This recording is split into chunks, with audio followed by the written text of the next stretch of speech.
A waitress cries, unaware that a millionaire is listening. What he does next changes her life forever. The restaurant was packed, forks clinking against plates, meaningless conversations, customers in a hurry. Amidst it all, a woman was just trying to get through another shift. But that night, something inside her was on the verge of breaking.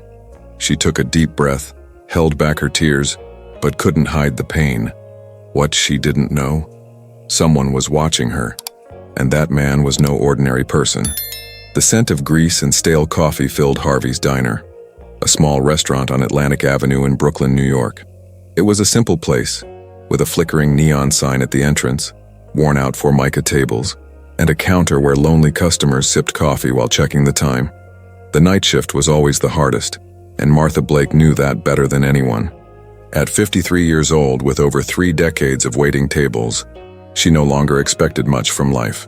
Her uniform was faded, her shoes hurt, and her paycheck barely covered the bills. That night, the restaurant was buzzing. Couples ate in silence. A group of young people laughed loudly in the back, and an elderly man stirred his cold coffee while reading a newspaper. Amidst the clatter of cutlery and chatter, no one seemed to notice Martha. She moved quickly, balancing plates and glasses, trying to serve everyone without making a mistake. Her boss, Rick Donovan, a man with a deep voice and little patience, kept a close eye on everything from behind the counter. "Martha, Table 6's order should have been there already." His voice boomed through the restaurant. She didn't answer. She just picked up the pace. Her feet ached, her back too. But the worst part was the invisible weight inside her. She forced a smile as she placed the plates on the table. "Here's your order. Anything else?" The man didn't even look up from his phone. The woman beside him just shook her head without a word. "No thank you." No glance. She turned away and walked back to the counter. It was always like that. But that night something inside her broke. As she moved between the tables, she overheard snippets of conversations. "My boss made me redo the report 3 times. Did you see the price of the new Gucci bag? Outrageous. Ugh, I don't know what show to watch next." Martha blinked a few times, swallowed hard. She thought about how her life had come to this. Decades of waiting tables, no retirement plan, no savings. The last time she took a vacation? She couldn't even remember. "Maybe this is just my fate," she thought. "Maybe I was born for this." And then, her eyes welled up. She tried to hold it in, swallowed her tears, took a deep breath, blinked several times, but she couldn't stop a single tear from rolling down her cheek. And in that very moment, a man sitting at table 14 noticed. He had been there for a while. Tall, broad-shouldered, wearing a suit that, though subtle, made it clear he was no ordinary man. He wasn't drinking coffee, wasn't checking his phone.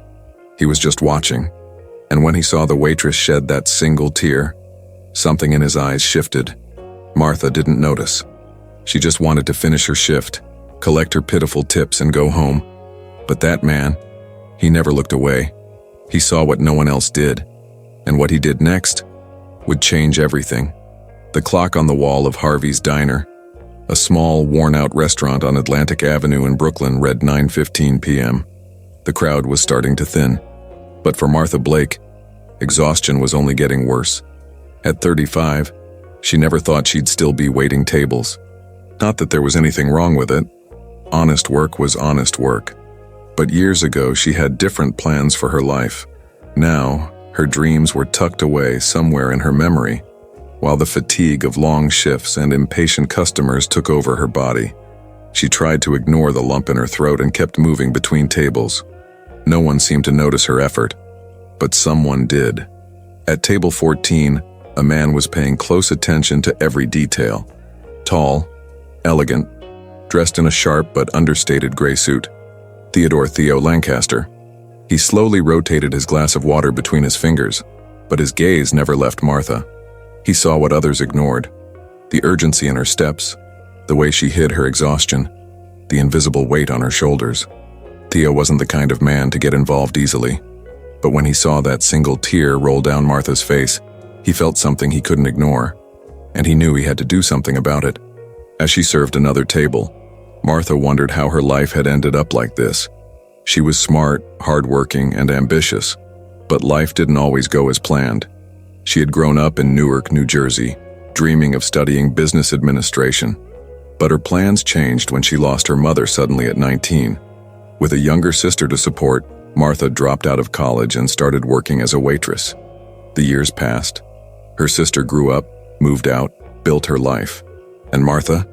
She stayed behind.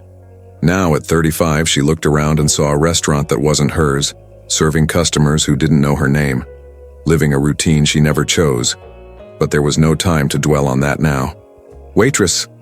A rude voice snapped her out of her thoughts. She turned to see an impatient man shaking his empty cup. "Are you going to refill my coffee or just stand there?" Martha grabbed the thermal carafe and walked to the table. She didn't want trouble. "Sorry for the wait, sir." As she tilted the carafe, a small splash of coffee landed on the table. The man huffed loudly and tossed a napkin aside. "Great. This is what happens when you hire people who can't even hold a damn coffee pot properly." Martha felt her blood boil, but she didn't respond. She just wiped the table quickly and stepped away. She had heard it all before in this job. But that night, it hit differently.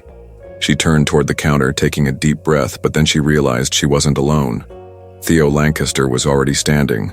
He walked slowly to the counter, stopping beside her. Martha couldn't quite explain it, but something about his presence commanded respect. "Excuse me." His voice was firm but calm. Martha looked up, surprised. No customer ever spoke to her like that. With consideration. "Yes, sir." Theo took out his wallet and placed some bills on the counter. Far more than the cost of his coffee. "This is to cover my bill and a little extra." She frowned. "This is too much money. I can't accept it." He looked directly at her. "Consider it a recognition for your hard work."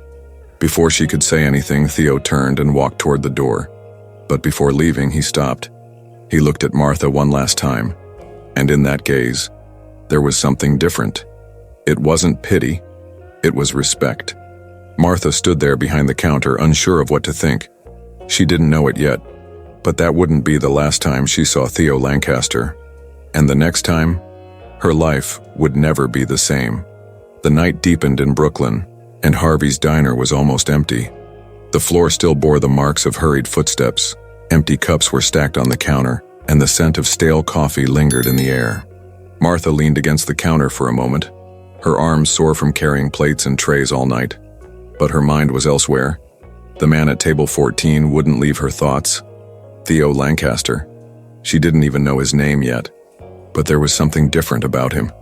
The way he looked at her, the tone of his voice, his demeanor.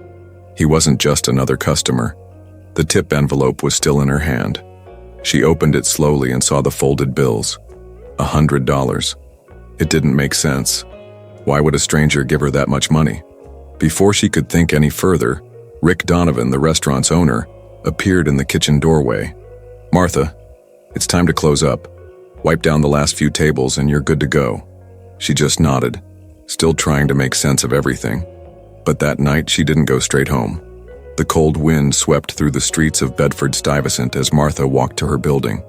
Her apartment was on the second floor of an old building with peeling walls and an elevator that barely worked. She was about to climb the stairs when she noticed something strange. Across the street, a black car was parked. Its tinted windows prevented her from seeing inside. A chill ran down her spine. Ignoring the unease, she quickened her pace and climbed the stairs fast. She only stopped when she shut her apartment door behind her. Leaning against it, she took a deep breath. "Don't be paranoid, Martha, it's just a car." She kicked off her shoes, collapsed onto her small couch, and picked up the envelope again. $100. She still didn't know what to think. What she didn't know was that the man at table 14 hadn't appeared by chance, and in just a few hours he would be back. The next morning, Martha woke up before her alarm. Sunlight filtered through her worn-out curtains, and her body still ached from the night before. She got ready quickly and left for work. The restaurant would open in half an hour, and Rick would already be there, impatient as always. But as she turned onto Atlantic Avenue, she stopped abruptly. Leaning casually by the restaurant's entrance, dressed impeccably, Theo Lancaster was waiting for her. Her heart pounded. She took a deep breath and walked toward him, trying to act natural. "Good morning." "Good morning, Martha." She froze. He knew her name. How He gave her a small smile. I asked Rick last night. Martha frowned. You came back after I left? Theo nodded. I wanted to talk to you, but you were already gone. So I decided to wait this morning. Her stomach twisted. Why? Theo studied her for a moment, choosing his words carefully. Then, in a calm voice, he said, Because I think I can help you. Martha let out a short, incredulous laugh. Help me? You don't even know me. That's true, but I saw you last night. I saw how hard you work, how much you endure in silence, and I realized you deserve more. Martha crossed her arms. If this is another one of those follow your dream speeches, I appreciate it, but I've heard enough of those in my life. Theo smirked slightly. No, I'm not a motivational speaker. I'm a businessman. She raised an eyebrow. A businessman in what? Hotels. I own Lancaster Hotels and Resorts. Martha blinked a few times. She had heard that name before. It was one of the most luxurious hotel chains in the country. And what does that have to do with me? Then Theo said something that changed everything. I want to offer you a job. Martha felt the ground shift beneath her feet. What? An administrative position at one of my hotels. A good salary, and training if you need to learn anything. She was speechless. Was this real? Why? She asked, skeptical. Theo took a deep breath. Because someone helped me when I was lost. Now it's my turn to give back. Martha didn't know if this was a dream, a scam, or a test. But she did know that, for the first time in years, someone was giving her a choice. And now, everything depended on her. The crisp Brooklyn morning air made Martha pull her coat tighter around her as she stared at the massive hotel before her. The Lancaster Hotel towered over Park Avenue, grand, luxurious, completely outside her reality. For the first time in a long time, she wondered if she truly belonged there. She took a deep breath and stepped inside. The lobby shimmered under a massive crystal chandelier, and every detail of the space seemed meticulously designed to radiate elegance. Plush carpets, staff in crisp uniforms, a marble reception desk where a woman was speaking politely to a foreign guest. Martha tried not to look out of place as she walked in. She was about to turn around and leave when she heard a familiar voice behind her. You came. Theo Lancaster watched her with a calm but attentive gaze. He wore a dark suit and an expensive watch that caught the light of the grand hall. But up close, he didn't just seem like a powerful businessman. He looked like someone who genuinely wanted to be there, waiting for her. Martha crossed her arms, trying to appear confident. I said I'd think about it. And did you? She glanced around, taking it all in. Then she met his eyes. Yes, I want to try. He gave her a small smile and gestured for her to follow him. Then let's begin. Martha didn't know it yet, but this step would change everything. Her first day was overwhelming. She was introduced to the administrative team, toured the wide hallways and elegant offices on the top floor. Her job seemed simple in theory: help organize meetings, handle paperwork, coordinate small details to keep everything running smoothly.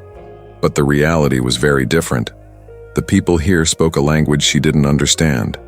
Not literally, but in the nuances of negotiations, the formality of emails, the way no one blinked when discussing million-dollar deals.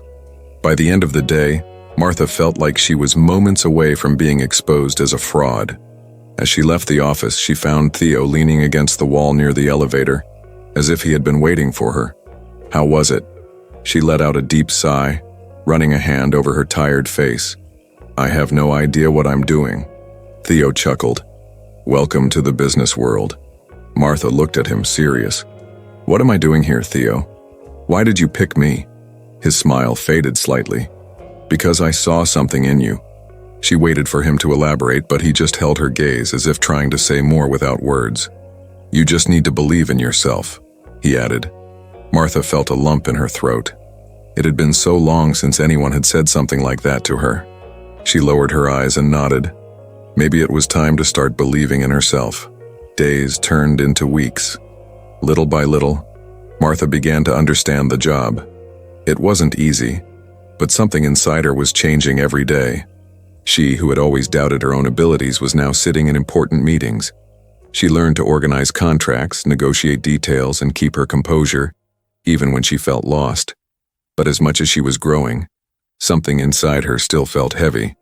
One cold night after a long day at the office, Martha stopped outside her small apartment building in Bedford-Stuyvesant. She stood there for a moment, staring at the narrow hallway, the worn walls, the smell of food drifting from her neighbors' apartments. She was still the same Martha, but did she belong here anymore? That night, for the first time in a long time, she cried alone on her couch. Not out of sadness, but out of fear. Fear of changing, fear of losing who she was. She had no idea that this change was only just beginning.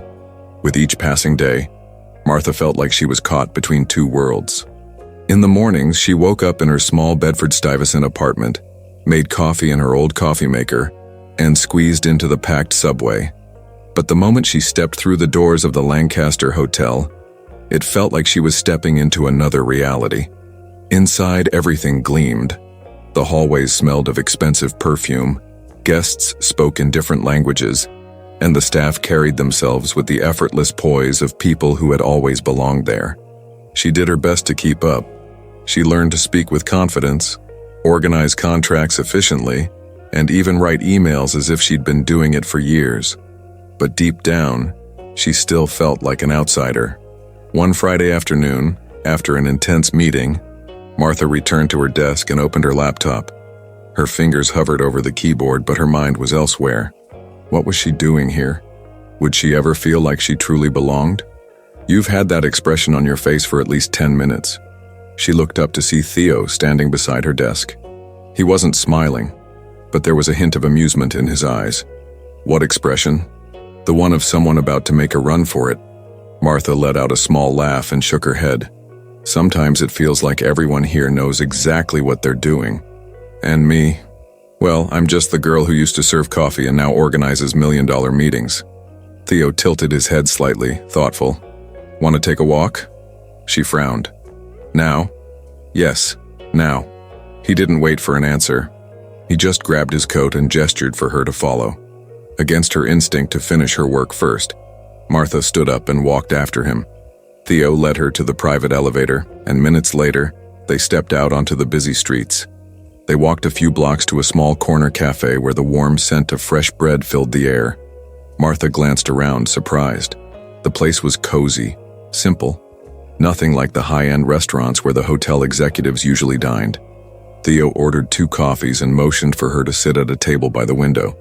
I come here whenever I need to remember where I came from. She raised an eyebrow. You? The great Theo Lancaster? He smirked. What do you actually know about me, Martha? She hesitated. You own a hotel chain. You're rich, respected, probably never had to worry about money or overdue bills. Theo rested his elbows on the table and intertwined his fingers. I grew up in a tiny apartment in Queens. My mom worked 2 jobs and I spent my afternoons alone, waiting for her to come home. I never had luxury, never had guarantees. I just learned early on that if I wanted something, I had to fight for it. Martha stayed silent. I wasn't born into wealth, Martha. I built this. But even now I sometimes wonder, if all of it disappeared, who would I be without this company? She felt a pang in her chest. You'd be who you've always been. Theo studied her for a long moment. And you? Who is Martha Blake? She opened her mouth to answer but found no words. Because, in that moment, she realized she no longer knew. And that terrified her. Theo's question echoed in Martha's mind for days. Who was she? The waitress who went unnoticed in a small diner? Or the woman who now led meetings and handled high-profile clients? Late Tuesday night, Theo appeared at her office. Come with me. She looked at him, confused. Now? Now. Not fully understanding, she grabbed her coat and followed him. Theo led her to a black car waiting in front of the hotel. Where are we going? He smiled. You'll see. The car took them to a modest neighborhood in the Bronx. As soon as they stepped out, Martha saw a small brick building with warm lights glowing from the windows. A simple sign above the door read, St. Helena Community Center. What is this? Come in. Inside, a group of children sat at long tables, coloring with crayons. Others were reading books or building towers with small blocks. A few older women stood near the kitchen, chatting as they prepared something that smelled like homemade bread. A little girl, no older than 7, came running toward Theo and jumped into his arms. Theo, He caught her easily and smiled. "Hey, little one. How was school?" "It was good. I made a drawing for you." Martha watched in silence, still trying to process what she was seeing. "You know these kids?" Theo set the girl down, ruffled her hair, and turned to Martha. "Yes. I fund this place." Her eyes widened. "You? What?" "I grew up in a place like this. If it weren't for the help of good people, I wouldn't be where I am today." Martha felt a lump in her throat. "You never mentioned this." Theo shrugged. "Some things don't need to be said. Just done." Martha looked around. The children, the women serving soup, the warm lights, the smell of fresh bread. She felt something tighten in her chest. Theo, the man she thought had everything, had never forgotten where he came from. He had never stopped reaching out to those who needed him. And in that moment she broke. The tears came before she could stop them. The weight of everything she had been holding in over the past few months finally overflowed. Theo noticed, and instead of saying anything, he simply took her hand. They stood there, in silence as Martha cried, not out of sadness, but because for the first time in a long time, she felt like she belonged somewhere. And maybe, just maybe, she was finally discovering who she was. Martha never considered herself someone who cried easily. All her life she had learned to hold back tears, to pretend nothing could shake her. But there, in that small community center in the Bronx, with the scent of homemade bread in the air and the sound of children laughing in the background, she fell apart. Theo didn't say anything. He simply stood beside her, holding her hand firmly, as if to say it was okay. She quickly wiped her face, trying to pull herself together. "I'm sorry," she whispered, letting out a small embarrassed laugh. "For what?" She looked at him. "I don't even know. For feeling all of this at once. For realizing that I spent so much of my life thinking I was alone when, really, maybe I was just looking in the wrong direction." Theo studied her for a long moment before speaking. "You were never alone, Martha. You just needed someone to show you." For years she had believed no one saw her efforts, that her life was nothing more than a string of repetitive days where she remained invisible. But standing there in that place, everything clicked. She saw the children playing, the elderly chatting, the women serving soup with kindness.